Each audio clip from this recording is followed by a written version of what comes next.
the success stories of just like all the success stories get cleaned up. So there's like, and also I think the dark side is just sort of like everyone seems to think it's easier than it really is. And so you hear these stories where it's like, oh, they did this and all of a sudden they raised like $1 billion and now they're like this crazy sort of like huge company without understanding that, well, they worked on this for like 4 or 5 years prior to this.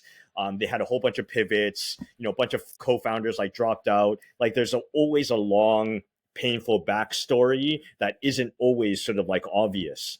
And so I think there's that. I think that it's such a it's a very brutal culture because it's just really hard. Like everyone hears about the success stories, but you don't hear about like the 90% of 95% of companies that don't make it, of founders who tried working on a business that end up going nowhere. They're divorced, made, massive debt. Like just like you don't hear about that part, right? So like it's a really hard journey